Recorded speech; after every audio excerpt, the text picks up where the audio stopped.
Welcome back to Chronicle. Today, our one-on-one with OPS Superintendent Dr. Cheryl Logan. 2 years into her tenure, the world turned upside down as the pandemic closed schools. I asked her how she thought she did leading the district through that time. Now, parents became very vocal during the pandemic, so let's talk about that a little bit. Right before fall classes in 2020, OPS was going to go back with a 3-2 model, right? Yes. Half the students in class at one time and alternating on Wednesdays. Right. You told us then, when we get to case number 2 in the same classroom, we know that there would likely be an intervention there. We are prepared to pivot. We're prepared to go to a full remote if we have to go to a full remote. We're prepared to spot close some schools. We're going to give out 20,000 thermometers, and we're going to need families to take temperatures. So having said all that, and this again was right before we went to class in the fall, what did you like about what the district did then and throughout the pandemic? What I liked that we did was, and I didn't mean to giggle, but it's just when I think about 2 cases or 3 cases, and I got a call. I was with some folks on Sunday, and Monday morning I got a call that, oh, the person you were sitting with had COVID, and I just was like, oh, okay, all right, you know what I mean? Sure, it's another day that ends in Y. The thing that we did the best was we responded to the information once we had it. I think that that's what we did the best. I think that we worked with a lot of partners. We established some really strong relationships with those partners. And as the pandemic evolved, I would say we were more comfortable at asking more questions.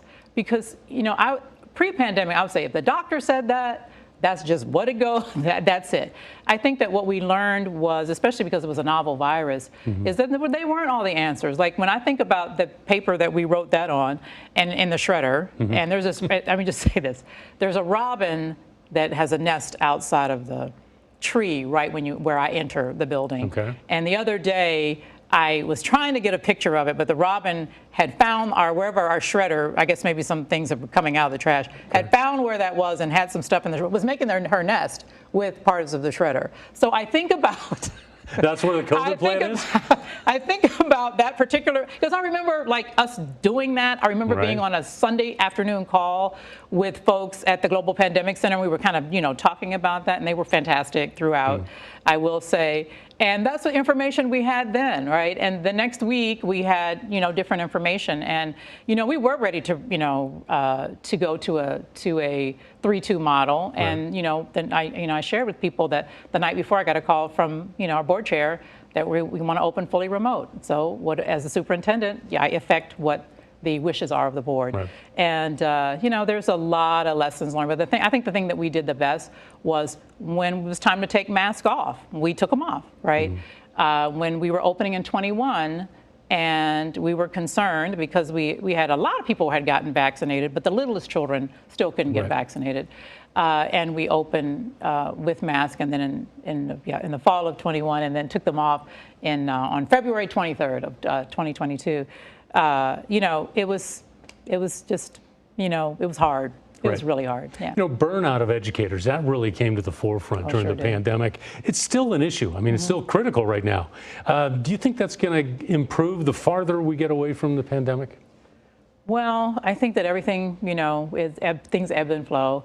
And I hope so, because right now it is so acute that it really is at the point where it's going to jeopardize the quality of education for young people throughout the metro. I talked with 2 of my colleagues who are in smaller and very affluent districts, and they're still looking for teachers in May. And these are folks, they never were looking for, like in January, or in December, late December, they would kind of be done. And that's very concerning to us. And I think it will get better as we move away, but I think the burnout happened regardless of what position you were in.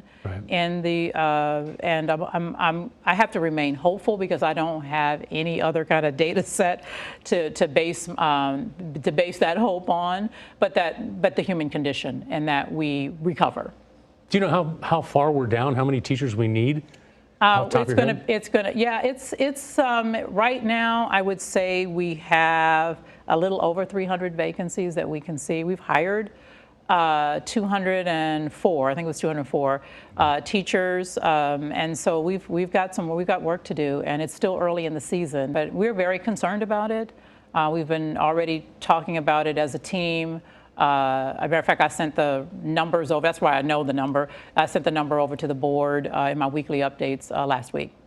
Let's talk relationships, keeping jobs specifically. In the past 10 years, OPS has had four superintendents. John McKeel retired in 2012. Nancy Sebring briefly replaced him. Virginia Moon stepped into the job for about a year. And then we had Mark Evans, who was hired in 2013 until you took the job in 2018. Why can't OPS keep a superintendent longer than 5 years? Well, I would say the average for urban is like somewhere between 2.5 and 3.5. So we're outside of the average with me staying until 5. Yeah, it's a very shorter tenure. And I don't think it's necessarily that. I think that, people decide that they want to, for me, I'll talk about myself personally, but that for me, I want to be able to perform. I hold myself to a very high standard. I want to be able to perform at a very high level. And in my case, I moved from someplace else and I got married and it's time to go home. Yeah. Other relationships, they can make or break an organization's success. Yeah. Can certainly enhance or damper the success. OPS is the big fish in the Metro's educational pool, right? We are. How could the relationships with other superintendents be better? I don't know if it's. I feel like it is good. I don't know if there's unless I'm missing something. I don't know.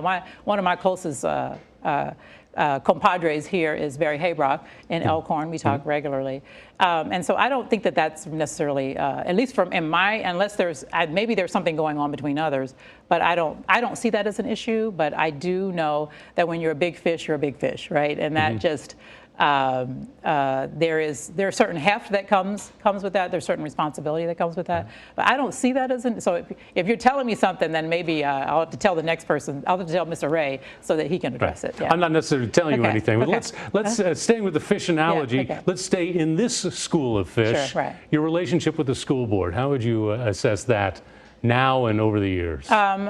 It's terrific, and that's one of the things I'm the most proud of. And that when I came here, that was something as was kind of talked about as a thing. We did have to go through something hard together. Sometimes that galvanizes, and I don't. There are certain members that I certainly am probably closer to than others, but has not impeded the relationship in terms of getting things done for children. Even if you look at the votes for stuff, we mostly have, unanimous votes. Every once in a while there's a split vote, and that's actually unusual, right? So I'm really pleased with that. That's something that I carry as a badge of honor, that the Board of Education functioned, what I would say well, especially in terms of what some of the kind of legacy feelings had been about how the Board of Education functioned.